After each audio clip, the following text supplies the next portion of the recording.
Civil services prelims 2022।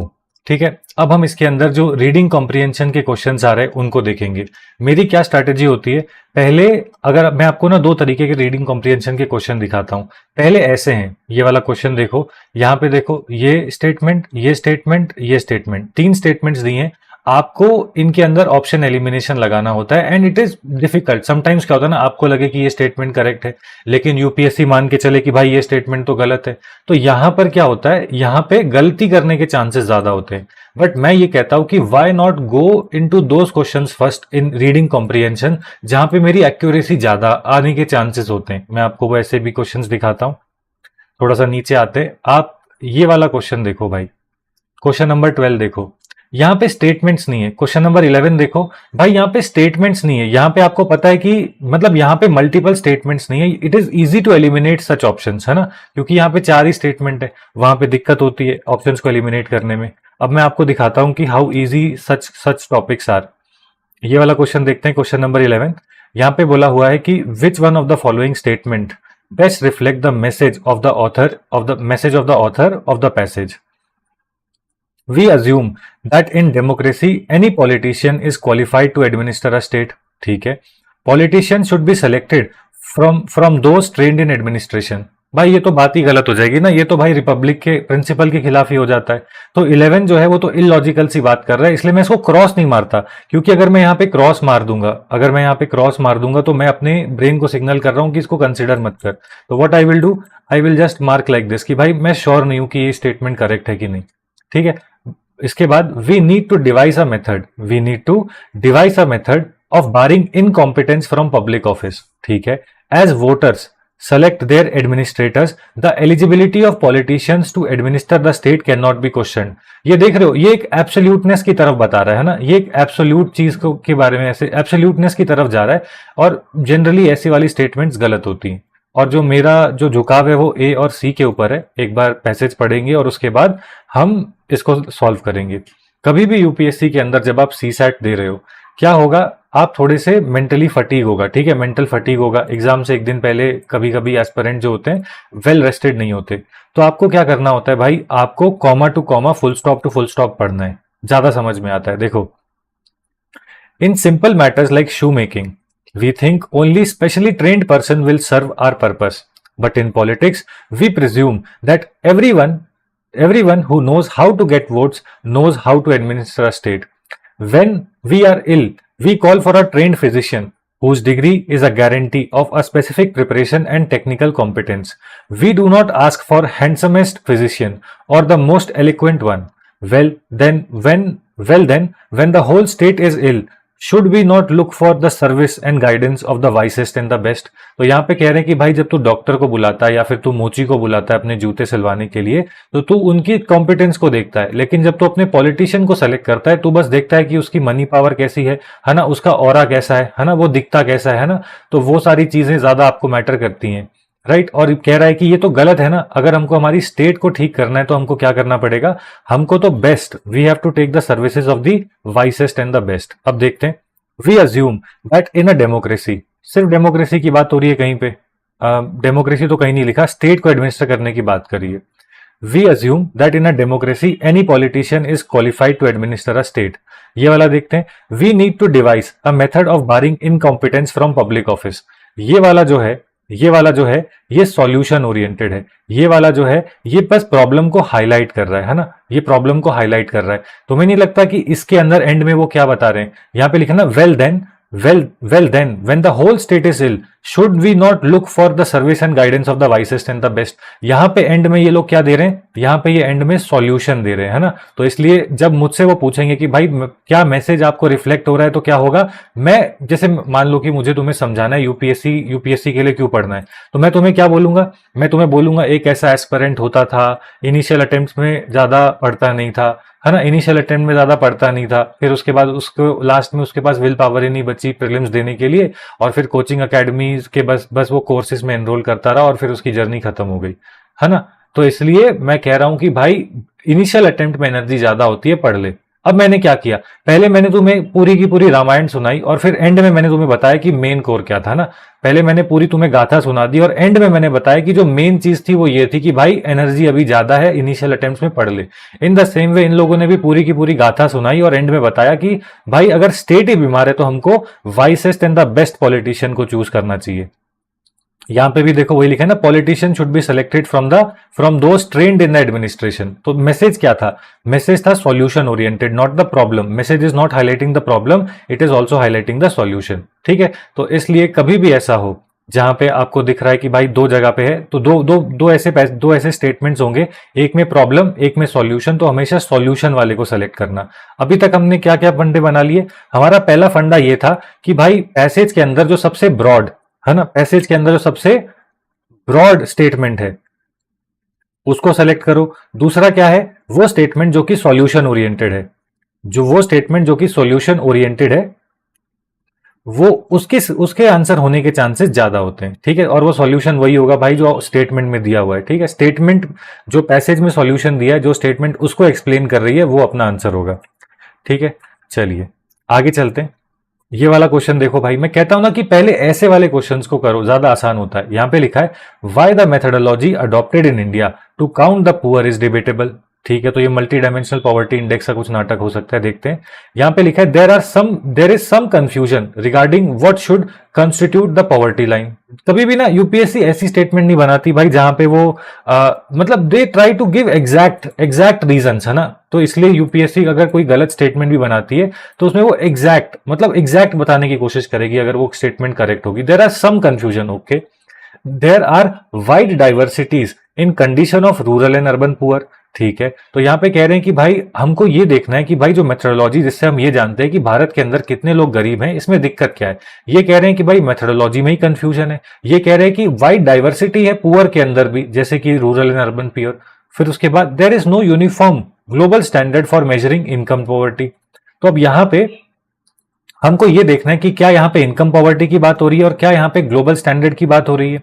इसके बाद it is based on the proposition of poverty as a mere income और buying capacity. तो यहां पे कह रहे हैं दिक्कत यह है कि ये लोग मानते हैं कि पॉवर्टी वही होती है, गरीबी वही होती है कि जब आप किसी चीज को बाई नहीं कर सकते, है ना। तो ये बेसिकली कैसे होगी, यूनिडायमेंशनल पॉवर्टी हो गई। तो मल्टी डायमेंशनल पॉवर्टी जो होगी वो ब्रॉड होगी। तो यहाँ पे क्या, अगर यहाँ पे पैसेज में लिखा है कि बस इनकम के बेसिस पे आप पॉवर्टी को एस्टिमेट करते हो तो ये वाला आंसर हो जाएगा, और else we will see what is the answer. Poverty line is quite unsatisfactory when it comes to grasping the extent of poverty in India. It is not only because of its extremely narrow definition of who is poor and the debatable methodology used to count the poor, but also because of the more fundamental assumption underlying it. It exclusively relies on the notion of poverty as insufficient income or insufficient purchasing power. Answer आ चुका है ना? Answer already आ चुका है. We already have the answer. It is based, दिक्कत क्या है कि poor को हम मेथोडोलॉजी में, कि पुअर को जिससे हम असेस करते हैं कि कितने गरीब हैं, it is based on the proposition of poverty as a mere income और बाइंग कैपेसिटी। आगे आंसर है ना। तो हमारी मेथोडोलॉजी में दिक्कत है कि हम सिर्फ ये देखते हैं कि अगर किसी के पास इनसफिशिएंट इनकम है या फिर इनसफिशिएंट परचेसिंग पावर है तो वो गरीब होगा, है ना। हो गया काम खत्म। दैट इज व्हाई आई से कि ये वाले क्वेश्चंस जो कि ऐसे वाले जहां पे मतलब पैसेजेस के मतलब बेसिकली ऑप्शंस में ही स्टेटमेंट होती है, इनको अटेम्प्ट करना आसान है। क्यों? क्योंकि in the examination, in the CSAT paper, what will ensure कि you clear this examination, it is confidence. And confidence कैसे आता है? हर उस एस्पिरेंट को कॉन्फिडेंस होगा जो पहले 1 घंटे में 30 क्वेश्चन करके रखा हुआ है और उसको पता है कि भाई एक एक क्वेश्चन जो उसने मारा है उसकी हाईएस्ट एक्यूरेसी वाला क्वेश्चन है ना। यहां पे तेरे मुश्किल से 3-4 क्वेश्चन गलत होंगे और एक ही पहले ही घंटे में either you will be around the cut off और यू विल क्लियर इट। ठीक है, चलिए आगे देखो। यहां पर एक और क्वेश्चन है तो इसको भी देख लेते हैं। Why is income poverty only one measure of counting the poor? It talks of only one kind of deprivation ignoring all other. भाई बात तो सही है। Other deprivations in human life have nothing to do with the lack of purchasing power. भाई ये तो गलत हो गया ना। इनकम पॉवर्टी दिक्कत क्यों है भाई? अल्फा की वजह से, तो लॉजिक भी यही कहता है। Income poverty is not a permanent condition, it changes from time to time. ठीक है। Income poverty restrict human choices only at a point of time. भाई मेरे को तो सीधा सीधा समझ में आ रहा है कि इसका आंसर अल्फा होना चाहिए, 13 का अल्फा होना चाहिए। एंड थोड़ा सा पैसेज आगे मैं पढ़ भी लूंगा। One can better categorise it by calling it income poverty. If poverty is ultimately because of deprivations affecting human well-being, then income poverty is only one aspect of it. लो भाई आ गया answer, आ गया। Poverty of life, in our view, lies not merely in the impoverished state in which a person actually lives, but also in lack of real opportunities given by the social constraint as well as personal circumstances. I am not going to waste your time. Answer आ चुका है। Income poverty जो है वो एक ही तरीका है major करने का। क्यों? क्योंकि it talks of only one kind of deprivation including all other, which is lack of purchasing power. भाई क्या ही था इस पैसेज में? सबसे सिंपल। अरे एक और है भाई साहब, ओके देख लेते हैं। यहां पे लिखा है what does the author mean by poverty of life. ठीक है, तो यहां पहले पढ़ लेते हैं। All deprivations in human life which stems not only from lack of income but also lack of real opportunities। भाई ये इसका आंसर नहीं होगा तो मैं स्ट्रीम ही बंद कर दूंगा। क्यों? क्योंकि यहां पे देखो ना, यहां पे लिखा हुआ है, ये देखो, मतलब पढ़ते पढ़ते ही समझ में आ रहा है। यहां पे देखो क्या लिखा है, यहां पे लिखा है poverty of life in our view lies not merely in the impoverished state in which a person actually lives, but also in the lack of real opportunities given by social constraint as well as personal circumstances। है ना? तो यहां पे ये कह रहे हैं कि भाई जब हम कहते हैं ना कि जीवन में ही पूरी गरीबी छाई हुई है, इसका मतलब ये होता है कि ना ही आपकी जेब में पैसा है, ना ही आपके पास अपॉर्चुनिटी है। मैं आपको एक सिंपल एग्जांपल देता हूं। मान लीजिए कि एक इंसान है जो कि गरीब है, ठीक है, ये अपने बेटे को पढ़ा नहीं पाया तो बेटा भी गरीब होगा। बेटे ने एजुकेशन नहीं करी, now he is not eligible to join the army, he is not eligible to join the air force, he is not eligible to join the navy, he is not even eligible to join the police. तो he can not even become a peon और a clerk. तो ये क्या बनेगा भाई? सीधी सी बात है, ये डेली वेज लेबर ही बनेगा ना। तो ये क्या हुआ कि उसको अपॉर्चुनिटी नहीं मिली क्योंकि वो ऑलरेडी गरीब था, है ना? तो ये है कि ये कह रहे कि अपॉर्चुनिटी ना मिलना ये भी गरीबी है, बस पैसे से गरीब होना ही दिक्कत वाली बात नहीं है। ठीक है, चलिए, तो ऐसे वाले क्वेश्चंस को ढूंढना है। मे बी ये 2 ही 3 ही 4 ही क्वेश्चन हो, बट भाई मैं ऐसे वाले क्वेश्चंस को जा जाके ढूंढ के मारता हूं इनिशियली, और ये बहुत जल्दी होते हैं। आपने देखा थोड़े ही देर में हमने 4 से 5 क्वेश्चन बना लिए। तो मैं ऐसे क्वेश्चंस को ढूंढता हूं, जैसे यहाँ पे देखो ये वाला पैसेज है बट इसके साथ ये वाला भी पैसेज है, तो I will skip it, I will come back to it again because I have to go to this passage. भाई मेरे को ये पैसेज मिल गया ना, जहां पे ये एक क्वेश्चन है, मैं रीड कर लूंगा और पैसेज को मार दूंगा। देखते हैं क्या लिखा है। Which of the following best reflects the crux of the passage. Crux पूछ रहे हैं, people should be persuaded to continue with the mainly Indian traditional cereal based diets. भाई ये तो गलत बात है ना, तेरे को जो खाना है खा, ठीक है। India needs to focus on developing agricultural productivity and capacity for more energy generation in the coming years। ठीक है, तो क्या यहाँ पे फूड की बात हो रही है? क्या यहाँ पे एनर्जी की बात हो रही है? तो हम देख लेंगे पैसेज की क्रक्स क्या है। Modern technological developments result in change in cultural and social behaviour of people. तो क्या यहाँ पे टेक्नोलॉजी की डेवलपमेंट के बारे में बात हो रही है? Water management practices in India needs to change dramatically. ऐसे एक्सट्रीम स्टेटमेंट लार्जली तो गलत ही होती हैं, but of course we are not going to stop until we see the passage. ठीक है, needs to change dramatically in the coming year. तो क्या पानी की बात हो रही है ना? तो अब मैंने क्या किया, मैंने पैसेज को पहले रीड नहीं किया, मैंने पहले स्टेटमेंट्स को रीड करा। क्यों? क्योंकि जब मैं स्टेटमेंट्स को रीड करता हूं तो मेरे को ऐसे करके वो मिल जाते हैं, बड़े बड़े, आई वुड से कि बड़े बड़े सब्जेक्ट्स मिल जाते हैं, और मुझे बस ये देखना होता है कि मेरा पैसेज ज्यादा फूड के बारे में बोल रहा है, एनर्जी के बारे में बोल रहा है, टेक्नोलॉजी के बारे में बोल रहा है, पानी के बारे में बोल रहा है। और कभी कभी मैं क्या करता हूं, जब टाइम नहीं हो या फिर मुझे समझ ही नहीं आ रहा कि पैसेज का क्रक्स क्या है, तो मैं ये देखता हूं कि ज्यादा बार क्या रिपीटेड है, फूड, एनर्जी, टेक या वाटर। चलो आओ देखते हैं। यहां पे देखो, with steady economic growth, higher literacy and increasing skill level, the number of Indian middle class families has gone up exponentially. Direct results of affluence have been change in dietary patterns and energy consumption levels. ठीक है, people have moved to a higher protein diet, protein based diets like milk products, fish and meat, and all of which need significantly more water to produce than the cereal based diets. Increasing use of electronic and electric machine gadgets and motor vehicles need more energy generation and need more and more energy, and generation of energy needs water. ठीक है भाई, अब मैं इसकी crux में चलता हूं। Crux में क्या है, ये कह रहे हैं कि बेटा तेरे को खाना उगाना है तो पानी चाहिए, तुझे एनर्जी जनरेट करनी है तुझे पानी चाहिए, है ना। तो आप समझ रहे हो ना कि खाने में भी ये कह रहे हैं कि एनर्जी, और खाने में भी ये लोग कह रहे हैं कि पानी चाहिए। ये कह रहे हैं कि एनर्जी चाहिए क्योंकि टेक्नोलॉजी डेवलप हुई है तो इलेक्ट्रिसिटी की डिमांड है और वो भी पानी से बनेगी। तो इसलिए I will go with this one, water. Water management practices in India needs to change dramatically in the coming years. आप समझ रहे हो ना कि वाटर देखो दो बार, वाटर जो है वो खाने प्रोटीन बेस्ड डाइट को भी एंडिंग दे रहा है और इसी के साथ साथ वो इलेक्ट्रिक मशीन्स एंड इसी के साथ साथ एनर्जी जनरेशन इनको भी एंडिंग दे रहा है। आपको समझ में आया कि कैसे पहले पैसेज को ना रीड करके स्टेटमेंट्स को रीड करके उसके क्रक्स को, स्टेटमेंट के क्रक्स को रीड करके आप पैसेज के क्रक्स से उसको जोड़ के भी आंसर लेकर आ सकते हो। ठीक है, तो ये अब आप कहोगे कि भाई ये तो बहुत ही सिंपल सिंपल से क्वेश्चन है। अरे सिंपल नहीं है भाई, एग्जामिनेशन में सिंपल नहीं लगते, है ना। एंड ये बेसिकली ना आपको एक वैलिडेशन दे देता है। क्या दे देता है, वैलिडेशन दे देता है कि भाई जो मैं सोच रहा हूं, है ना, मेरा जो पैसेज है वो करेक्ट है। क्योंकि एग्जाम में क्या होता है ना, आपको ऐसा लगता है कि भाई क्या पता इन्विजिलेटर इसको ये मान ले, क्या पता इन्विजिलेटर इसको ये मान ले, ऐसा होने लगता है। चलिए अब देखिए ये वाले क्वेश्चन है ना, ये अब हमारा इनसे प्यार है तो इनको हम पहले करते हैं।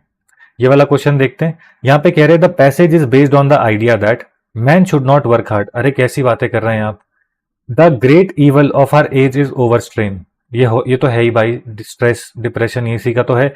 Man can not think well, अजीब लगा। Man can not care for his spiritual welfare, I care for my spiritual welfare. तो मतलब ठीक है, ये वाला सेट बैठ रहा है।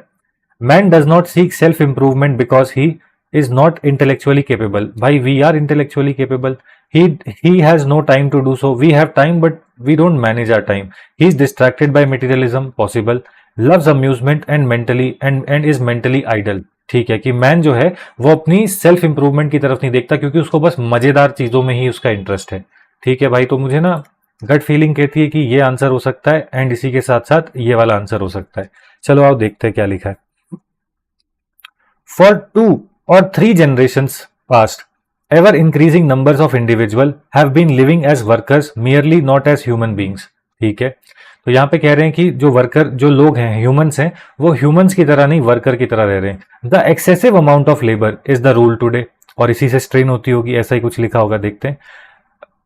in every circle of society with the result that men's spiritual element cannot thrive. ऐसा हो रहा है कि भाई आप काम के पीछे या पैसे के पीछे इतना पागल हो चुके हो कि जो स्पिरिचुअल एलिमेंट होता है हमारे अंदर वो थ्राइव ही नहीं हो पा रहा।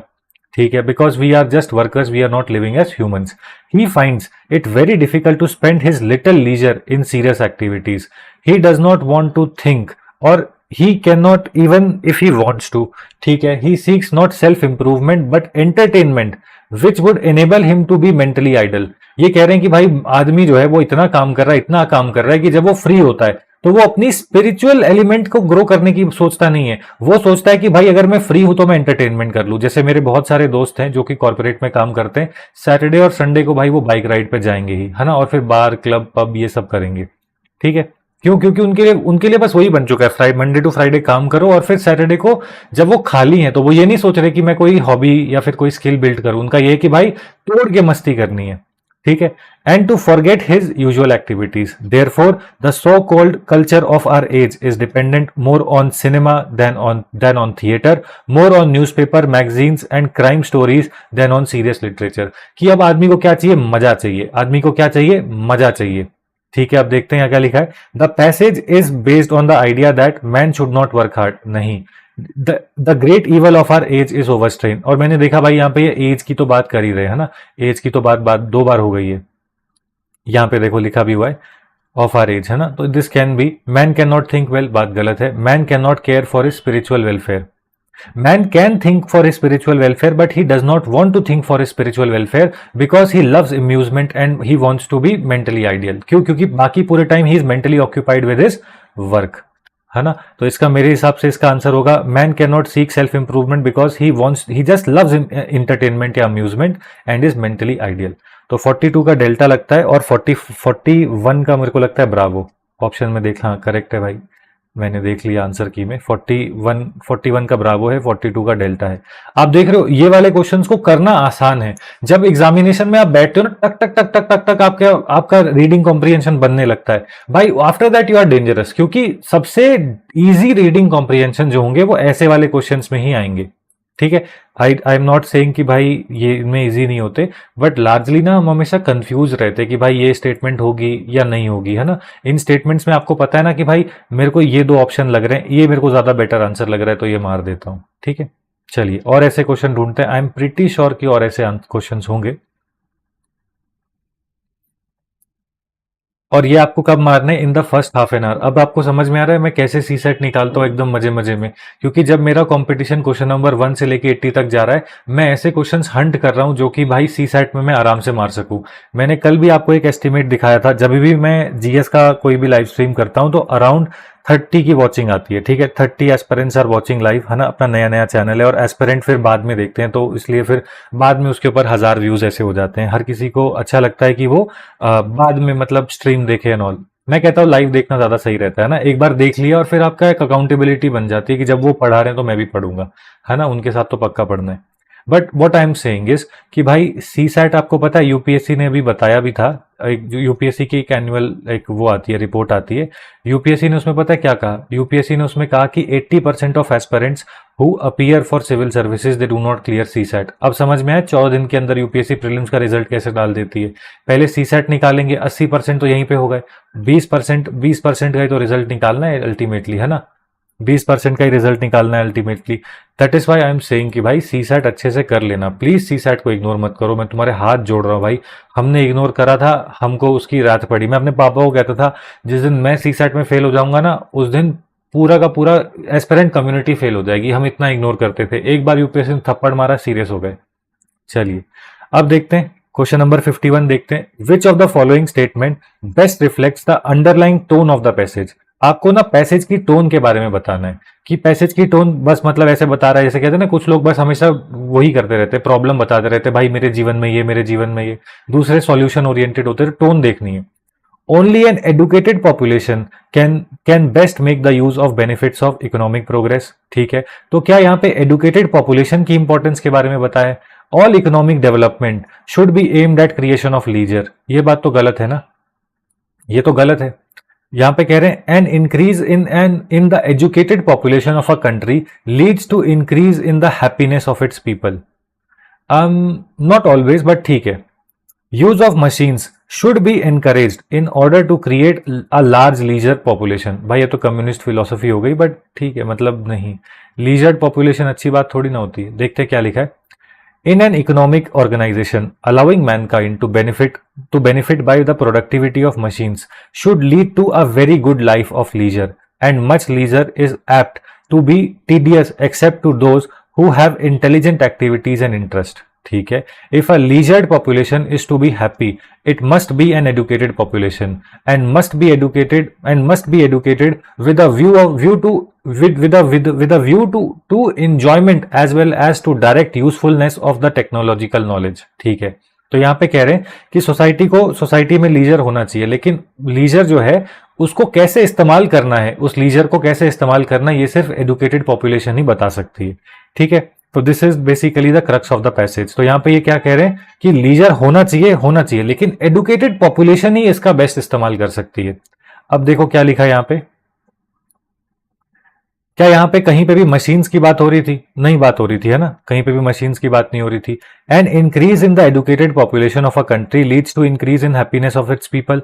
नहीं भाई, ऐसा कहीं नहीं लिखा। यहाँ पे ये लिखा है कि लीजर होगा और एडुकेटेड पॉपुलेशन होगी तो हैप्पीनेस होगी, है ना। लीजर भी चाहिए और एजुकेशन भी चाहिए, ठीक है, पढ़ा लिखा प्लस लीजर।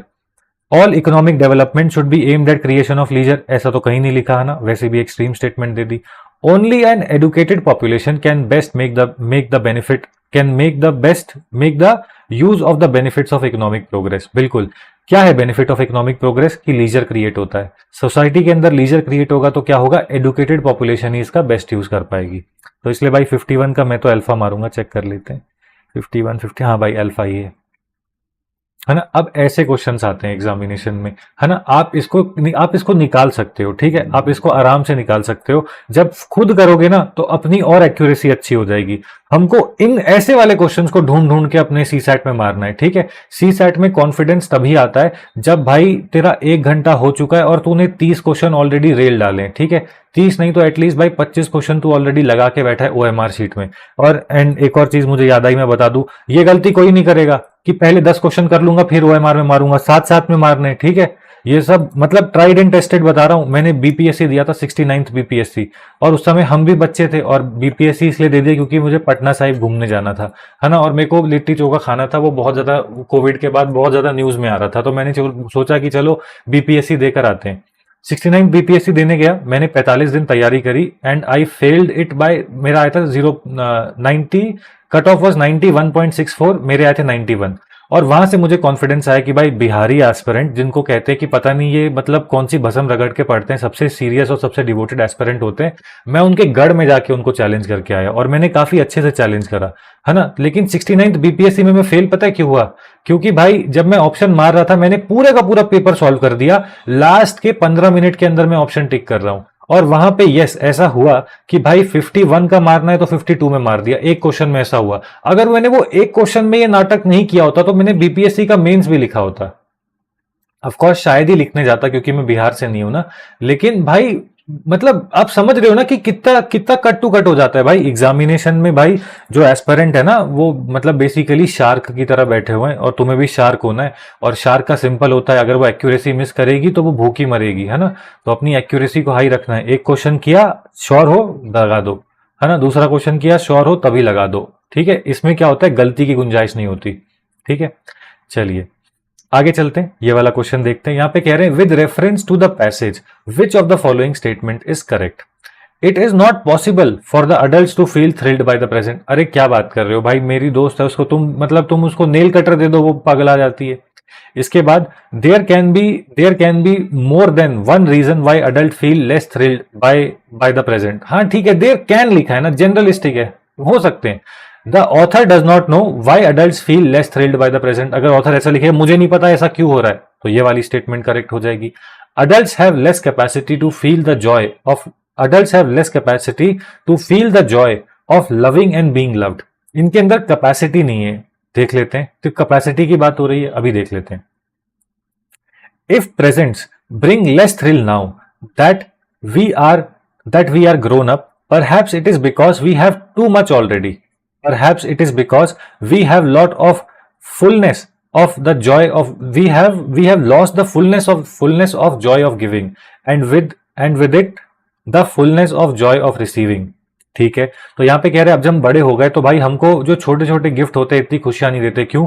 क्योंकि हम भूल चुके हैं जॉय ऑफ गिविंग, कि हम ना ही किसी को कोई गिफ्ट देते हैं, और हम भूल चुके हैं कि भाई किसी ने अगर हमको कोई छोटी सी चीज दी तो इसके पीछे कितना एफर्ट लगाया होगा, कितना सोचा होगा। Children's fears are poignant. Their miseries are acute, but they do not look too forward nor too far backward. Their joys are clear and complete because they have not yet learned to add but to every proposition. Perhaps we are too cautious, too anxious, too skeptical. Perhaps some of our cares should shrink if we thought less about them and entered with more single-minded enjoyment into the happiness that comes our way. यहाँ पे कह रहे हैं कि भाई अगर तू present में रहेगा तो तू मस्त रहेगा, ज्यादा पास्ट प्रेजेंट फ्यूचर के बारे में मत सोच, और ज्यादा एंशियस वेंशियस ये सब नहीं होना, ठीक है। अभी देख लेते हैं, यहाँ पे लिखा है it is not possible for the adult to feel thrilled. नहीं ना, ये तो कह रहा है ना कि भाई आप ये करो कि आप you entered with more single minded enjoyment, तो तू फिर उसके बाद थ्रिल्ड फील करेगा। तो ये वाली स्टेटमेंट गलत हो गई। There can be more than one reason why adult feel less thrilled by the present. ठीक है, मतलब मैं 52 को काट नहीं सकता क्योंकि बहुत ही जनरलिस्टिक सा लिखा हुआ है। There can be more than one reason, तो मुझे रीजन मिल गया ना। पहला तो ये है कि पहला क्या है कि हम भूल चुके हैं कि Joy of giving and Joy of receiving, तो पहला तो ये रीजन हो गया। दूसरा रीजन क्या हो जाएगा? दूसरा रीजन ये हो जाएगा कि भाई हम, अरे कहाँ गया, यही था ना, कि हम बहुत ज्यादा ये वाला कि मतलब हम बहुत ज्यादा एंशियस और स्केप्टिकल रहते हैं और बहुत ज्यादा कॉशियस रहते हैं। क्यों? क्योंकि हम पास्ट एंड प्रेजेंट में ज्यादा जीते हैं। तो ये दो रीजन तो मिल गए। The adults do not know why, the author does not know why adults feel less thrilled by the present. तो ये वाली बात गलत है। ऑथर को पता है, ऑथर ने बताया ना कि भाई हम इसलिए नहीं रहते क्योंकि हम पास्ट और फ्यूचर में ज्यादा रहते हैं और हम Joy of giving and Joy of receiving को भूल चुके। जी दुनिया जहां में ये आंसर नहीं हो सकता। आगे लिखा है adults have less capacity, adults have less capacity to feel, adults have less capacity to feel the joy of loving and being loved। नहीं, adults जो हैं वो ज्यादा क्या हो गए, ignorant हो चुके हैं। ये वही कह रहा है ना कि adults जो हैं वो क्या हो चुके हैं, ignorant हो चुके हैं। और क्योंकि वो ignorant हो चुके हैं, that is why they are not able to feel the love of, they are not able to feel happy when somebody is giving them something gift। मैं कहूंगा कि भाई ये वाला आंसर है, इसका ब्रावो आंसर है। बाकी सारे स्पेसिफिक है, ये बहुत जनरल है ना। There can be more than one reason why adults feel less thrilled by the present. Of course भाई हो सकते हैं ना, मान ले कि तू you are not thrilled about your birthday, तो उसके दो तीन बहुत सारे कारण हो सकते हैं। फॉर एग्जाम्पल तेरा सिविल सर्विसेज का एग्जामिनेशन है, पहला तो ये हो सकता है। तू अपनी फैमिली से दूर है, या फिर तेरे पास पैसे ही नहीं है ना, तो ये सारे रीजन तेरे हो सकते हैं ना, that you are not thrilled about your birthday. तो ऐसे करके there can be more than there can be multiple reasons for not feeling thrilled by the presents. चलिए और देखते हैं। देख रहे हो ऐसे वाले क्वेश्चंस को भैया ढूंढ ढूंढ के मारो, आधे घंटे में कॉन्फिडेंस लेके, ये वाले क्वेश्चंस कॉन्फिडेंस बहुत ज्यादा देते हैं। चलो आओ देखते हैं। यहाँ पे कह रहे हैं कि which of the following is implied by the passage, ठीक है। और यहाँ पे क्या कह रहे हैं, main idea of the passage, ठीक है। Most of the people do not accumulate money for their needs, ठीक है। Most of the people never fail to accumulate money for their needs, तो भाई ये दोनों तो एक दूसरे को काट रहे हैं। There are people who fail to accumulate money for their needs, there is no need to accumulate money. अरे कैसी बातें कर रहे हैं आप। यहाँ पे देखो, people should not be influenced by the opinions of others, people should accumulate as much as money as they can, people should neither give nor accept opinions, people will succeed in any undertaking if they do not accept any opinion at all. भाई यहाँ पे कह रहे हैं, चलो ठीक है, अब हम क्या करेंगे, ये वाला तो गलत हो गया ना। यहाँ पे कह रहे हैं अगर आप किसी का ओपिनियन नहीं लोगे तो आप हमेशा सक्सीड करोगे, ये तो गलत है ना भाई, नहीं तो अपने ही रास्ते पे चलता जाएगा गलत वलत, तो ये स्टेटमेंट गलत हो गई, है ना। अब मैं वापस जाऊंगा और पैसेज को पढ़ूंगा और देखूंगा कि क्या काट सकता हूं। देखते हैं। The majority of the people who fail to accumulate money sufficient for their needs are generally easily influenced by the opinions of the others. They permit the newspaper and the gossiping neighbors to do their thinking for them. Opinions are the cheapest commodities on the earth. Everyone has a flock of opinions ready to be wished upon by anyone who will accept them.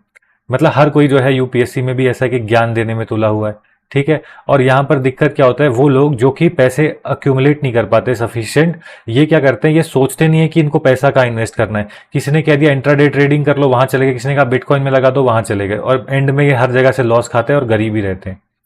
If you are influenced by the opinions when you reach decisions you will not succeed, you will not succeed in any undertaking. ये कह रहे हैं कि भाई जब तू मतलब अपने डिसीजन पे पहुंच चुका है, उस टाइम पे, है ना, उस टाइम पे आपको ओपिनियंस को नहीं लेना है, when you have made decisions, है ना। तो अब पढ़ते हैं क्या लिखा है। Most of the people do not accumulate money for their needs, ऐसा नहीं है, मतलब ऐसा नहीं लिखा है, ऐसा नहीं, मतलब आई वुड नॉट से कि मतलब ये ऐसा पैसेज ये कहने की कोशिश कर रहा है। Most of the people never fail to accumulate money for their needs, ये बात भी नहीं कह रहे। मेन क्या है, मेन है कि भाई क्या कहते हैं, मतलब ये कह रहे हैं कि भाई अगर आप ओपिनियन लोगे तो भाई तेरा पैसा जाएगा, ठीक है। There is no need to accumulate, अरे कैसी बातें कर रही है, तो गलत हो गया। There are people who will fail to accumulate money for their needs, ये कौन होंगे, who can be easily influenced by the opinions of others, ठीक है।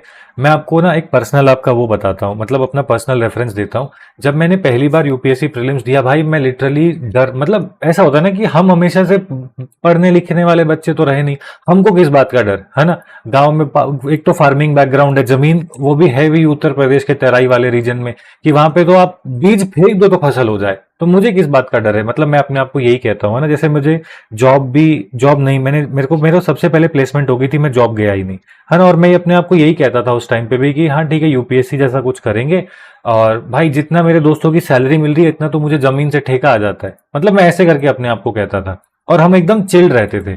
लेकिन जो मेन चीज है वो ये है कि भाई जब मैं अपना पहला प्रीलिम्स का पेपर देने गया, मैंने देखा कि भाई मुझे डर लग रहा है, मेरे पेट में ऐसे मतलब बटरफ्लाईज हो रहे हैं, एंड आई एम लाइक भाई वो आदमी जिसने जीवन में कभी नोट्स नहीं बनाए उसको काहे डर लग रहा है ना। And then I realize it is because of the coaching, मतलब जो कोचिंग है ना ये बहुत ज्यादा फियर को बेचती है ना, ये फियर को बेचती है है ना। आपको ये नहीं करना, इसलिए मैं कहता हूं कि भाई मैं भी ये चीज करूंगा, जब प्रीलिम्स पास में आएगा ना, मैं यूट्यूब पे वीडियोस डालने बंद कर दूंगा। पहले एक हफ्ते में मैं टेलीग्राम पे एक्टिव रहूंगा, यूट्यूब पे नहीं आऊंगा। क्यों? क्योंकि भाई मैं खुद ये प्रैक्टिस फॉलो करता था कि मैं यूट्यूब ही अनइंस्टॉल कर देता था अपने टैब में से, कि देखना ही नहीं है कौन क्या डाल रहा है, और मैं अपने ही नोट्स को रिवाइज करूंगा, है ना। मैं अपने ही नोट्स को रिवाइज करूंगा, ठीक है।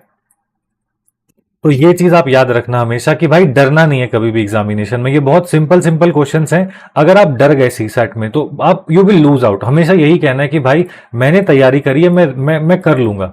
आई have prepared well, I will be able to do it, है ना। मैंने अच्छे से तैयारी करी है, मैं कर लूंगा। हमेशा अपने आप को यही कहना है। Main idea of the passage क्या है? और मैंने अपने आप ये चीज नोटिस भी करी कि भाई जब मैं सी सेट में डरा ना, भाई मेरे से पैसेज भी रीड नहीं हो रहा। सिंपल इंग्लिश में मैं गलतियां कर रहा हूं, मेरे को समझ ही नहीं आ रहा कि उस पैसेज में लिखा क्या है ना। फिर उसके बाद धीरे धीरे आप मैच्योर हो जाते हो। तो मैं अपने आप को यही कहता था कि नहीं भाई, पानी पीते हैं, थोड़ा धीरे करते हैं, क्योंकि मुझे 80 क्वेश्चन नहीं मारने, मुझे 40 ही क्वेश्चन मारने, और 120 मिनट है, पेपर तो अभी शुरू हुआ है। ऐसे आप अपने आप से ऐसी बातें करना एग्जामिनेशन में, ठीक है। कभी भी आपको लगे ना कि आप ओवर एंशियस हो रहे हो, या फिर आपको ऐसा लग रहा है कि मतलब थोड़ा सा इमोशंस आपको टेक ओवर कर रहे हैं, तो हमेशा अपने साथ अपने आप से पॉजिटिव बातें करनी है। और एग्जाम जब पास में, वो कोई नेगेटिव आदमी को नहीं रखना। ब्लॉक करना पड़े ब्लॉक कर दो, ठीक है। फोन उठा के फेंकना पड़े फेंक दो, ठीक है। पेरेंट्स को अपना नंबर दो और उन्हीं से बातें करो, ठीक है। किसी भी नेगेटिविटी से दूर रहना है। मैंने मतलब this is a tried and tested thing कि भाई अगर मुझे कोई बोलने वाला नहीं है ना कि मेरा सी सेट नहीं होगा, या मेरा मैथ्स या फिर मेरा प्रीलिम्स नहीं होगा, है ना, तो मेरा ज्यादा अच्छा जाता है एग्जामिनेशन से। मेरे पापा मुझे बोलते थे कि भाई सी सेट भी कर ले, ये भी कर ले। तो मैंने पापा को कहा था कि अगर आप ऐसे बोलोगे तो मेरे दिमाग में ये आता है कि मैं सी सेट में शायद वीक हूं, इसलिए पापा बोल रहे हैं। तो आप मुझे गाइड मत करो, आप बस मेरे साथ चलो और कुछ नहीं, है ना। तो you also have to tell this to your close ones, loved ones, कि भाई मेरे को ये मत बताओ कि मुझे क्या करना है, मैं यूपीएससी एस्पिरेंट हूं, मैं कर लूंगा, है ना। और अगर कोई भी आपसे नेगेटिवली बात करता है, या फिर आपको लगे कि भाई इसका इन्फ्लुएंस मेरे जीवन में नेगेटिव है, तो उसको हटा दो। एंड आई वुड से कि भाई लास्ट 1 वीक में यूट्यूब मत देखना। यूट्यूब पे बहुत सारे कंटेंट, माल चीजें डंप होंगी, सब फालतू होता है, ठीक है। चलिए, और भगवान, अपने आप को भगवान की कसम दे दो कि मई के बाद कुछ भी नया नहीं पढ़ूंगा। चाहे कोई मुझे ये कह दे, या टॉपर कह दे कि इसमें से 40 क्वेश्चन आते हैं प्रीलिम्स के, मैं तो भी नहीं पढ़ूंगा। मई में कुछ भी नया पड़ेगा ना, तो क्या होगा, पैनिक होने लगेगा, ठीक है। मई में कुछ भी नया नहीं पढ़ते, आप बस पीवाईक्यूज करते हो और अपने नोट्स को रिवाइज करते हो, ठीक है। यहां पे देखो क्या लिखा है, what is the main idea of the passage? People should not be influenced by opinions of others, ठीक है। People should accumulate as much wealth as they can, नहीं, ओपिनियन की बात ज्यादा है ना, ओपिनियन की बात ज्यादा है। People should neither give nor accept opinion, नहीं, you should accept opinion, but you should not accept opinions when you are about to form decision, नहीं तो क्या होगा, मन में फिर से द्वंद्व आ जाएगा। People will succeed in any undertaking if they do not accept opinion, any opinion at all, ये तो गलत हो जाएगा ना। तो ये आंसर क्या हो जाएगा इसका, alpha. People should not be influenced by opinions of others. चलिए आगे चलते हैं। ये देखिए, है ना, ऐसे भाई देखो, ये छोटे छोटे ऐसे वाले पैसेजेस होते हैं ना, इनको अटेम्प्ट करना बहुत आसान होता है। आप देखो भाई, स्ट्रीम को चलते हुए कितना टाइम हो गया, मैं खुद देखूं जब, भाई स्ट्रीम को चलते हुए 43 मिनट्स हुए। एग्जाम में मैं कह रहा हूं आधे घंटे में ये क्वेश्चन करने, 43 मिनट्स में तो मैंने एक्सप्लेन करके कर दिए। अब समझ में आया कि कैसे आप सी सेट में टाइम बचाओगे अपने mathematics and quant and reasoning के लिए। ऐसे क्वेश्चन हंट करके मारने हैं सरकार आपको, है ना। चलिए देखते हैं। यहां पे कह रहे हैं the author's assumption about scientific research is that it is never very valuable. कैसी बातें कर रहे हैं, it is sometimes very valuable. ये कैसी कैसी लैंग्वेज है, sometimes very valuable. It is never without some value, ठीक है, okay. It is always very valuable, भाई ये ऑलवेज, नेवर, वेरी, समटाइम्स मुझे अजीब लग रहा है ना। बट ऑफकोर्स मैं क्रॉस नहीं मारूंगा, मैं क्वेश्चन मार्क कैसे डाल देता हूं कि यहां पे मैं थोड़ा सोचूंगा फिर से। एक और क्वेश्चन है, according to the author not many research results can be of value to an intelligent investigator. A research result is always valuable to an intelligent investigator. Any research result can be of value to an intelligent investigator. ठीक है, a research result must always be of some value to an intelligent investigator. भाई ये क्या ही question है, भाई क्या ही question है, आओ देखते हैं। To encourage research is one of the functions of a university. ठीक है, contemporary universities have encouraged research not only in those cases where research is necessary but on all sorts of entirely unprofitable subjects as well. तो यहाँ पे कह रहे हैं research तो होनी चाहिए, लेकिन फालतू की चीजों में भी रिसर्च हो रही है। Scientific research is probably never completely valueless. However silly and insignificant it may seem, however mechanical or unintelligent, however mechanical and unintelligent the labors of researchers, there is always a chance that the result may be of value to an investigator of talent. तो यहाँ पे कह रहे हैं कि research कितनी भी mechanical हो, कितनी भी अनइंटेलिजेंट हो, लेकिन एक इन्वेस्टिगेटर जो कि टैलेंटेड होगा वो उसमें से कुछ ना कुछ वैल्यू तो निकाल ही लेगा. ठीक है. Who can use the facts collected for him by uninspired but industrious researchers as the basis of some fruitful generalization. वो कह रहे हैं कि मतलब वो जो रिसर्चर अगर वो टैलेंटेड होगा तो वो कैसी भी रिसर्च के थ्रू कुछ वैल्यू निकाल लेगा और कुछ ना कुछ जनरलाइजेशंस निकाल लेगा, मतलब फाइनल कंक्लूजन निकाल लेगा.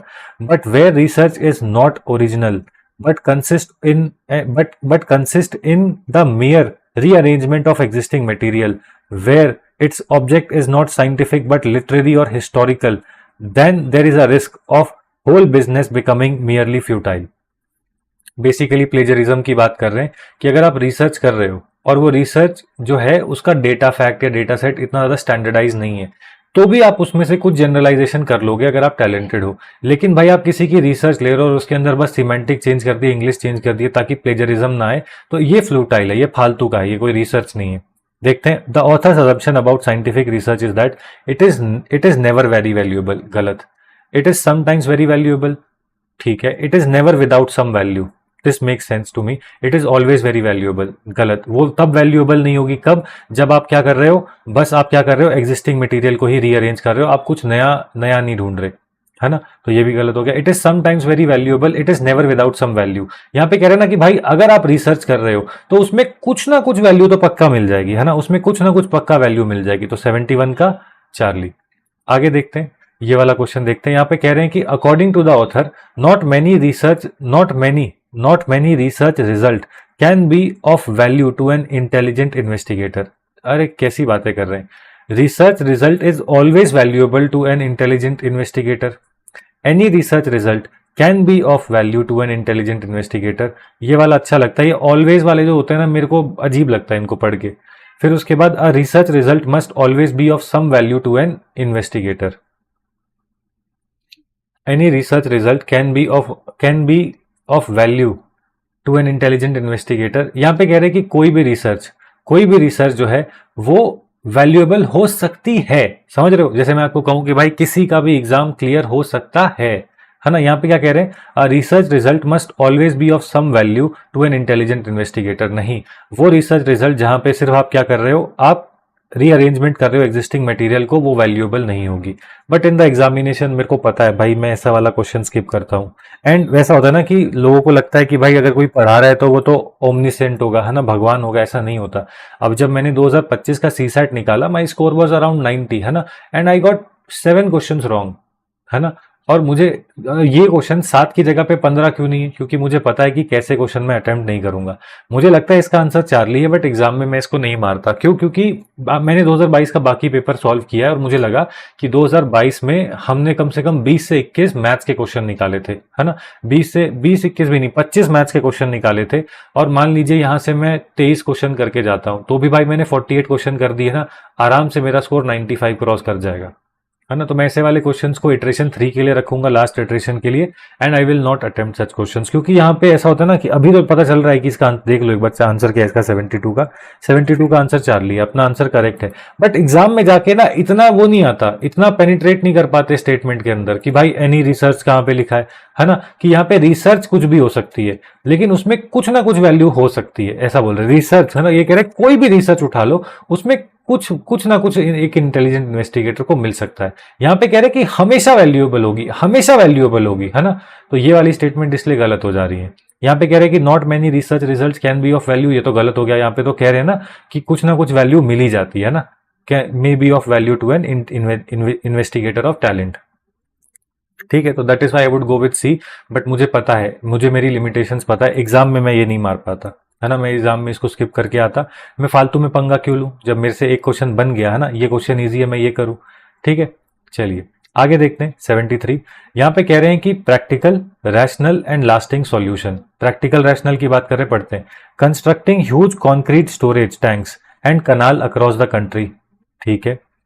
Changing the cropping pattern and farming practices. अरे भाई साहब कैसी बातें कर रहे हैं आप भाई, कितना क्रॉपिंग पैटर्न को कैसे चेंज कर दोगे, जो कि मतलब थाउजेंड्स ऑफ ईयर से चलता आ रहा है। Changing cropping patterns and farming practices, इसको देखेंगे। Interlinking of river across the country, ये भी सही बैठता है। Buffer stocking of water through dams and recharging aquifers. Constructing huge concrete storage tanks and canals across the country. अब passage एक बार पढ़ते हैं, ऐसे नहीं तो समझ में नहीं आएगा। How best can the problem of floods and droughts be addressed so that the losses are minimal and the system becomes resilient? In this context, one important point that needs to be noted is that India gets too much water, about 75% of annual precipitation during 120 days and too little for the remaining 245 days. ठीक है, तो यहाँ पे ये monsoon की बात करें ना, जून से सितंबर, ये कह रहे हैं मानसून में भारत को 75% रेनफॉल हो जाती है। ठीक है, दिस और बाकी पूरे टाइम क्या होगा, ड्राई सीजन रहेगा। This skewed water availability has to be managed and regulated for its consumption throughout the year. ठीक है, तो ये कह रहे हैं कि भाई बारिश के पानी को आप कैसे बारिश के पानी को आप मैनेज करो ताकि वो पूरे साल वाटर अवेलेबल रहे। देख लेते हैं। Constructing huge concrete storage tanks and canals across the country, तो क्या इससे वाटर अवेलेबिलिटी 24 आवर्स 24 बोल रहा 12 महीने रहेगी। Changing the cropping pattern farming, पानी की बात हो रही है, फालतू की बात मत करो। Interlinking of rivers across the country, नहीं, ये कह रहे हैं what they are saying is कि भाई बारिश का पानी है ना, उसको स्टोर करने की बात कुछ होगी। Buffer stocking of water through dams and recharging the aquifers, है ना। तो यहाँ पे देखो, यहाँ पे वाटर स्टोरेज की बात हो रही है, यहाँ पे किसकी बात हो रही है, वाटर स्टोरेज की। और यहाँ पे कह रहे constructing huge concrete storage tanks and canals across the country, है ना। और यहाँ पे देखो, यहाँ पे ठीक है, ये बात तो हो रही है, लेकिन मेन चीज क्या है, ये कह रहे हैं कि भाई पानी को स्टॉक करके रखो, है ना, पानी को स्टॉक करके रखो। तो मेन जो पैसेज है वो ये कह रहा है कि रेनफॉल के अंदर जब 75% मानसून के अंदर जब 75% रेनफॉल होगी तो इसको स्टॉक करो, तो स्टॉक करो, है ना। मेन चीज है बफर स्टॉकिंग द वाटर, कैसे, through dams and recharging the aquifers. तो यही भारत की सरकार करती भी है, हम तो यही कर रहे हैं ना। तो भाई मैं तो डेल्टा के साथ जाऊंगा, आंसर अल्फा भी हो सकता है, बट कुछ भी हो जाए मैं तो डेल्टा ही मारूंगा, है ना। क्या है 73 का आंसर? 73 का आंसर डेल्टा है। क्यों? क्योंकि लॉजिक यही है ना, दे आर सेइंग कि भाई पानी को हमको क्या करना है, बफर स्टॉक करना है, we have to buffer stock water. ठीक है, चलिए, with this we have finish iteration 1। भाई एग्जाम में तो मेरे को तुमको समझाते समझाते मैंने 52 मिनट्स में मैंने इटरेशन 1 करी है। एग्जामिनेशन में भाई तेरे को समझाना थोड़ी, तुझे तो बस अटेम्प्ट करना है। अब हम ये देखते हैं कि इटरेशन 1 अगर मैं ऐसे जाऊं तो मैंने कितने क्वेश्चन कर लिए होते। और आई डोंट थिंक कि एक क्वेश्चन के बजाय बाकी और भी क्वेश्चन, कोई भी ऐसा क्वेश्चन था जो मुझे डिफिकल्ट लगा। एक क्वेश्चन, दूसरा क्वेश्चन, तीसरा क्वेश्चन, लास्ट में प्लस माइनस कर लेंगे, चौथा क्वेश्चन, ये पांचवा क्वेश्चन है, ये छठा क्वेश्चन है,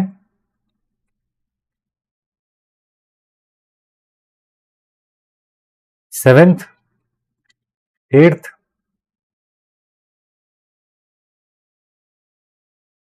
ये नाइन्थ क्वेश्चन है।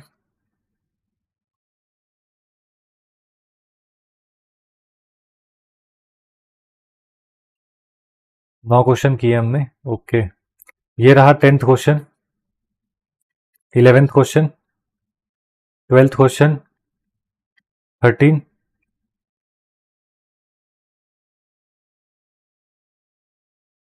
भाई मैंने आधे घंटे में, इन 30 मिनट्स, एग्जामिनेशन की बात कर रहा हूं भाई, इससे ज्यादा तू कर लेगा। ठीक है, मैं ये कह रहा हूं कि भाई आधे घंटे में मैंने यूपीएससी सीसेट में पूछे जाने वाले रीडिंग कॉम्प्रिहेंशन के जो सबसे इजीएस्ट 13 क्वेश्चन है मैंने वो कर लिए, है ना।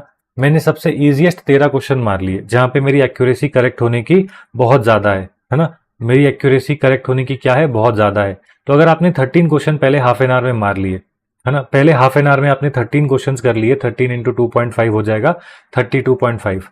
सर आपने पहले आधे घंटे में ही 32.5 मार्क्स ले लिए, और अगर मैं इसको 66.67 से माइनस कर लेता हूं तो कितने हो जाए, 34 मार्क्स। आपको अगले आधे घंटे में 34 मार्क्स उठाने, और ये कैसे आएंगे, अब आपको जाना है मैथमेटिक्स में, है ना। आपको मैथ्स के इजी क्वेश्चन करने। जब मैथ्स के इजी क्वेश्चन आधे घंटे में कर लोगे तो मैं अपना बता सकता हूँ एक्सपीरियंस से भाई, 7 से 8 क्वेश्चन ही होते हैं, 7-8 क्वेश्चन के आसपास होते हैं। ठीक है, तो मान लो कि आपने 8 क्वेश्चन करे तो टोटल कितने हो गए, ये टोटल हो गए तेरे 8, 9, 10, 11, 21 सवाल हो गए तेरे। अब जो अगला हाफ एन आवर होगा उसमें तू वापस इंग्लिश में आएगा, और इंग्लिश में अभी भी इजी क्वेश्चन खत्म नहीं हुए, हमने बस वन वर्ड एसोसिएशन वाले क्वेश्चन होते थे वो किए थे। अब हम ये वाले क्वेश्चन करेंगे, तुझे ये भी इजी लगेंगे, you will find them very easy. आगे चलते हैं, अब ऐसे वाले क्वेश्चंस को कैसे करते हैं ये देखते हैं। यहाँ पे देखो दो क्वेश्चन है इसके अंदर। पहला है unsustainability in the production pattern is due to which of the following. यहाँ पे कह रहे हैं कि भाई अनसस्टेनेबिलिटी क्यों है, जिस तरीके से हम चीजों का उत्पाद करते हैं उसमें अनसस्टेनेबिलिटी क्यों है।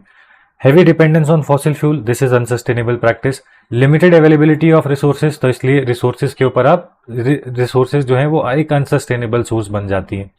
एक्सपेंशन ऑफ रिसाइकलिंग, ये कह रहे हैं कि क्योंकि चीजें रिसाइकल हो रही हैं इसलिए चीजें अनसस्टेनेबल हो रही है। अरे सस्टेनेबिलिटी के अंदर रिसाइकलिंग की तो होती है, तो ये तो गलत हो गया ना। जब तक अगर रिसाइकलिंग एक्सपैंड हो रही है तो भाई सस्टेनेबिलिटी तो आएगी ना। तो 3 तो मेरा किसी भी हालत में आंसर नहीं हो सकता। तो ये भी गया, ये भी गया, और मुझे पता है कि 2 तो to make sense to me, तो आइदर इट इज 1 and 2 और 2 ओनली। बट मुझे पता है कि भाई अनसस्टेनेबिलिटी फॉसिल फ्यूल से होती है, तो मेरा तो गैस भाई अल्फा के ऊपर है, और मैं जाके एक बार पैसेज पढ़ूंगा, चाहे कुछ भी हो जाए मुझे पैसेज पढ़ना है। अब बताओ क्या ये इजी नहीं है? ये इजी है, लेकिन तुम बोलोगे फिर ये बाद में क्यों करने को बोल रहे हो? क्योंकि भाई जब यूपीएससी जो मैथमेटिक्स, जिसको हम क्वांट कहते हैं, लॉजिकल रीजनिंग को डिफिकल्ट देती है, ठीक है, तब इनको इजी देती है। नहीं तो ऐसे वाले क्वेश्चंस में यूपीएससी नचा देती है, आपको समझ में नहीं आता क्या मारना है, ठीक है। तो इसलिए ऐसे वाले क्वेश्चंस को आप मार लो, लेकिन थोड़ा वेट करके मार लो, क्या दिक्कत है? इट इज ओनली एडिंग ना। तो तेरे अभी तक 13 क्वेश्चन सही हुए थे, चल भाई मान ले कि हम थोड़े से बुद्धू हैं, हमारे 10 ही क्वेश्चन सही हुए थे, ले 11 क्वेश्चन सही हो गया, कितना सिंपल था वो। सेकंड देखते हैं, develop countries can support the developing countries transition to sustainable human development by making clean energy sources available at low cost, बिल्कुल। Providing loans for improving their public transport at nominal interest rate, बिल्कुल, public transport improve होना चाहिए, it is a source of pollution. Encouraging them to change their production and consumption pattern, कैसी बातें कर रहे हैं आप, ये करवाओगे अब, है ना। हम किसी का प्रोडक्शन एंड कंजम्पशन पैटर्न की मतलब लोग क्या खाते हैं, अब डेवलप कंट्री डेवलपिंग कंट्री को ये भी बताएगी तुम खाओगे क्या। तो 3 does not make sense, either it is a और बी। चलो आओ देख लेते हैं, मेरे को तो बी लगता है ना। आपके सामने देखो आंसर आ गया। अब क्या करना है, बस रीड कर लेना है, ताकि आप वेरीफाई कर सको, आप कॉन्फिडेंट हो सको कि जो मेरे को लग रहा है आंसर है वो है कि नहीं है। हमेशा पैसेज पढ़ना है, घर पे आके लड्डू थोड़ी देगा। 5 मिनट पहले सी सेट करके पेन रख के हाथ फोल्ड करके बैठ के टीचर को इंप्रेस थोड़ी करना होता है कि भाई टीचर देखो मैं कितना स्मार्ट हूँ। कुछ नंबर नहीं मिलते। सबसे समझदार एस्पिरेंट वो होता है, इसको फर्क भी नहीं पड़ता कि उस रूम में क्या हो रहा है ना। उस रूम में किसी को चक्कर आ रहे हैं, कोई बेहोश हो रहा है, फर्क नहीं पड़ता, मुझे मेरा एग्जाम देना है ना। Because the competition is ruthless. यहां पे कह रहे हैं कि the main threat to maintaining progress in human development comes from increasingly evident unsustainability of production and consumption pattern. वो क्यों है अभी आ जाएगा। The current production relies heavily on fossil fuel, heavy dependence on fossil fuel. बात हो गई, बात बन गई। 1 पक्का होगा, 3 होना नहीं चाहिए, 3 तो लॉजिक से भी नहीं होगा। आंसर आ गया इसका अल्फा, ठीक है। चलिए आगे चलते हैं। आगे यहां पे लिखा है we now know that this is unsustainable because resources are finite, limited resources, limited availability of resources. लीजिए जी, हो गया। The close link between the economic growth and green house gas emissions needs to be severed for human development to become truly sustainable. Some developed countries have begun to alleviate the worst effect by expanding recycling and investing in public transport and infrastructure. ठीक है, but most developing countries are hampered by high cost and low availability of clean energy sources. Developed countries need to support developing countries transition to sustainable human development. तो यहाँ पे कह रहे हैं कि developed countries को डेवलपिंग की help करनी है। वो कैसे कर सकती हैं? By making clean energy sources available at low cost, बिल्कुल। Providing loans for improving the public transport at nominal interest rate, बिल्कुल भाई। यहाँ पे ये कह रहे हैं ना कि डेवलप्ड कंट्री ने क्या करा, डेवलप्ड कंट्री ने अपना पब्लिक ट्रांसपोर्ट को इंप्रूव करा और अपनी रिसाइकलिंग को एक्सपैंड करा। इसको करके ये लोग क्या हो गए, ये लोगों ने अपनी जो इकोनॉमिक ग्रोथ थी उसको सस्टेनेबल किया। तो यही सेम चीज ये क्या कर सकते हैं, हेल्प कर सकते हैं डेवलपिंग कंट्रीज को अचीव करने के लिए। तो आंसर क्या हो जाएगा इसका 1 and 2, ठीक है। ओवरथिंक नहीं करना होता, जनरलिस्टिक रह के मारना है।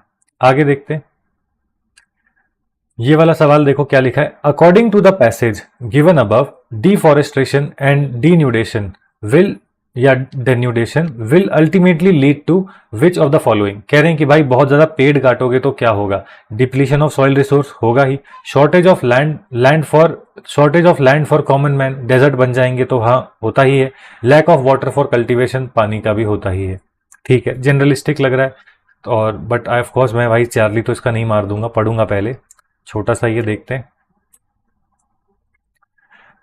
यूजलेस बोल रहा हूं अनलेस को unless the forces and tendencies which are responsible for destroying the country's environment are checked in the near future and afforestation of denuded areas is taken up on massive scale, the harshness of the climate condition and soil erosion by wind and water will increase to such an extent that agriculture, which is the mainstay of our people, will gradually become impossible. आ जाओ देखते हैं क्या क्या काट सकते हैं। यहाँ पे कह रहे हैं कि डिफॉरेस्टेशन से सॉइल रिसोर्सेज की डिप्लीशन होती है, अभी देखा, and lack of water for cultivation, ये अभी देख लेते हैं। एग्रीकल्चर की बात हुई है बट पानी के ऊपर अभी नहीं आए, देखते हैं क्या लिखा है।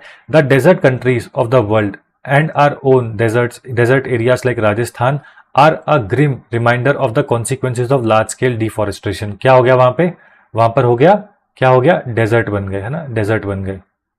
Pockets of desert like landscape are now appearing in other parts of the country including Satluj Ganga plains and the Deccan Plateau, where only a few decades back there used to be lush green forest with perennial streams and springs.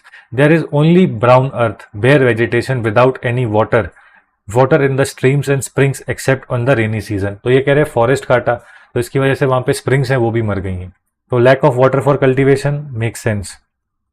यहाँ पे कहना according to the passage given above deforestation and denudation will ultimately lead to what, lack of water for cultivation, shortage of land for common man क्योंकि वो forest बन जाएंगे, and depletion of soil resources भी होगी। ठीक है, तो 3 का आंसर डेल्टा हो सकता है।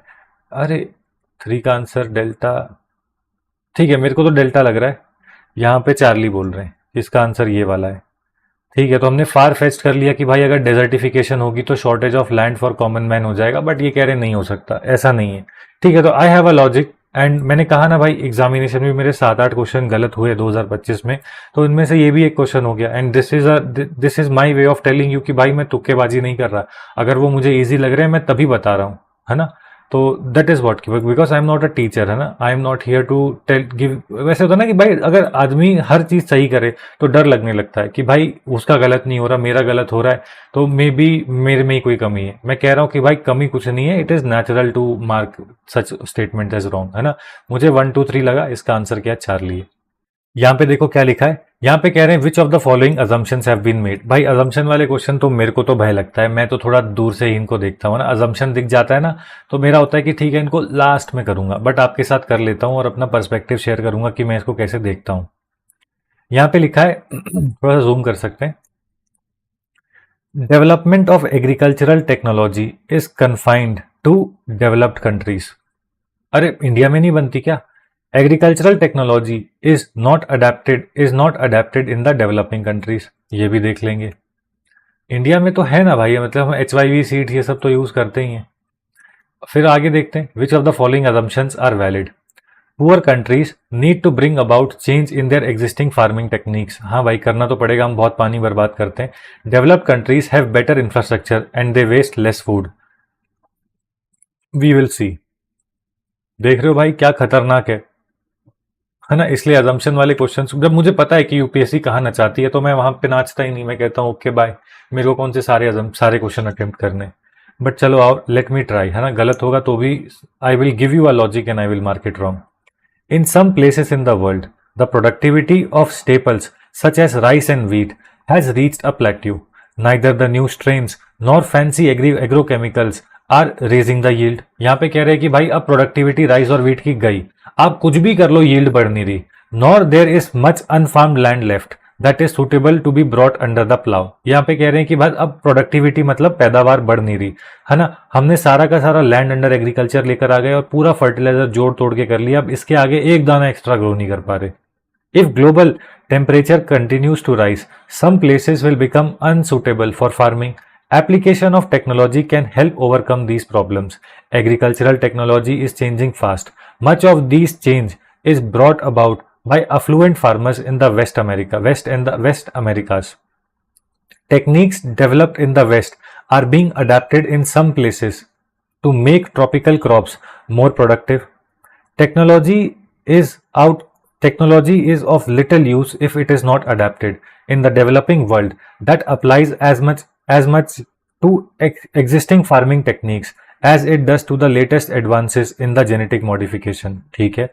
Extending to smallholders and subsistence farmers of Africa and Asia, the best of today's agricultural practices in such simple matters is how much fertilizer to apply and when would lead to greatly increased availability of food for humanity. So would the things like better roads, storage facilities to allow for carriage of surpluses to market and reduce wastage. Okay.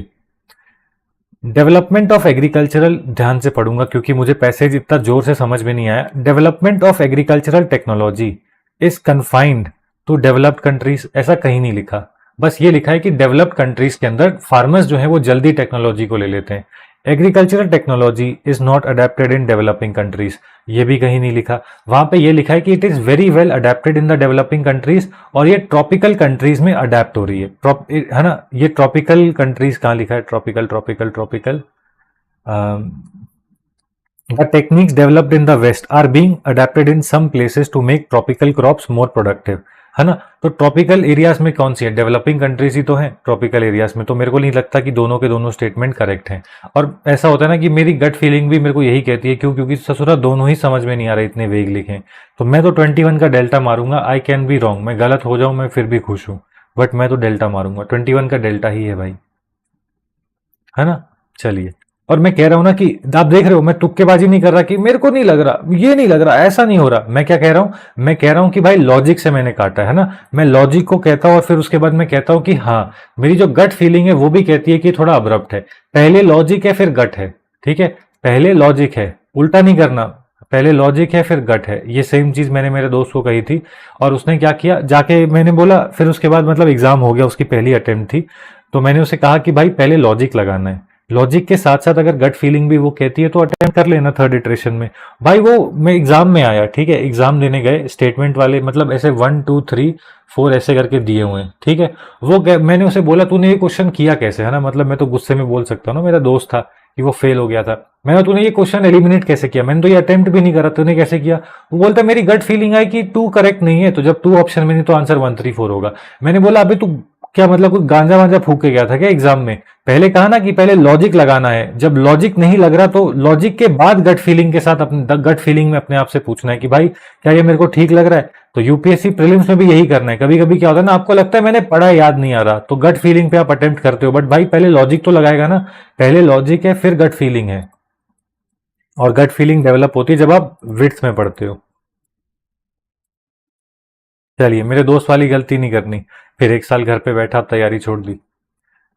Based on the above passage which of the following assumptions have been made, और उनमें से कौन सी valid है. Poor countries need to bring about change in their existing farming techniques. Poor countries मतलब हाँ, हर किसी को ही लाना है चेंज तो बेसिकली, है ना. पुअर कंट्रीज हैं, कोई भी हो, उनको चेंज तो लाना ही है. They have to bring a change. Developed countries have better infrastructure and they waste less food. नहीं, ऐसा कहीं नहीं लिखा. उन्होंने बस ये कहा कि अगर आप टेक्नोलॉजी ले आओगे तो फूड की वेस्टेज कम होगी और ग्रेटर अवेलेबिलिटी होगी. कहीं नहीं लिखा, है ना, कहीं नहीं लिखा. और मैंने यूपीएससी के पीवाईक्यूज में भी सीसेट के देखा है कि जब भी ये डेवलप कंट्रीज को ऐसे दिखाते थे कि पता नहीं बहुत महान है, डेवलपिंग कंट्री तो बहुत गरीब है, बहुत ही बेकार है, तो हमेशा वो स्टेटमेंट गलत रही है. तो मुझे लगता है कि ये स्टेटमेंट गलत है. ये मेरी गट फीलिंग भी है और मेरा लॉजिक भी है ना. पहले लॉजिक आया, मैंने पहले लॉजिक की बात करी, है ना, कि वहां पे उन्होंने कहा था कि फूड वेस्टेज कम होगी अगर टेक्नोलॉजी होगी, चाहे डेवलप्ड हो या डेवलपिंग हो, है ना. पहले लॉजिक फिर गट फीलिंग. कि भाई पीवाईक्यूज में ये नोटिस किया था कि यूपीएससी कभी भी अगर डेवलप्ड कंट्री को बहुत बड़ा चढ़ा के दिखाती है तो लार्जली वो स्टेटमेंट गलत होती है. तो इसका आंसर मेरी नजर में क्या हो जाएगा? मेरी नजर में हो जाएगा अल्फा. ठीक है, चलिए. नाउ अब मैंने क्या करा है, मैंने बहुत सारे क्वेश्चंस कर दिए. I have done almost 70% of the questions. 23 के आगे आने वाले जो क्वेश्चंस है वो कौन करेगा? भाई वो तुम करोगे. कौन करेगा? वो तुम करोगे. ठीक है. और ये जो पीडीएफ है ऐसी डिट्टो, मतलब मैं अभी तुम्हारे सामने भाई इस पीडीएफ को एक्सपोर्ट कर दूंगा. ठीक है, एक्सपोर्ट एज पीडीएफ करके यहाँ पे मैंने इसका लिख दिया, नाम लिख देता हूँ CSAT_2022_RC, और आज की डेट डाल दूंगा ब्रैकेट में 14/3/14/03/2026। भाई मैंने ये पीडीएफ को सेव कर दिया, मैं सेम पीडीएफ आपको आपके टेलीग्राम चैनल पे डालने वाला हूँ, ठीक है। टेलीग्राम चैनल वही है एडसिंग यूपीएससी। तुम जाओ, अभी गर्म है लोहा, जाओ और इन सारे क्वेश्चंस को करो, ठीक है। आंसर की तुम्हें कहाँ पे मिल जाएगी, एडसिंग.com पे जाना, पीवाईक्यूज में जाना, ये 2022 की आंसर की डाउनलोड कर लेना, ठीक है। फोन में आंसर की खोल लेना और टैब में या कहीं पे भी ये वाला क्वेश्चन पेपर खोल लेना। बाकी क्वेश्चंस को करो भाई, जो मैं लॉजिक बता रहा हूँ इनको अटेम्प्ट करो, तुम रेलगाड़ी बना दोगे। तो आधे क्वेश्चन हम करेंगे, आधे क्या 70% क्वेश्चन मैं कर रहा हूँ, 70% क्वेश्चन तुम कर रहे हो, ठीक है।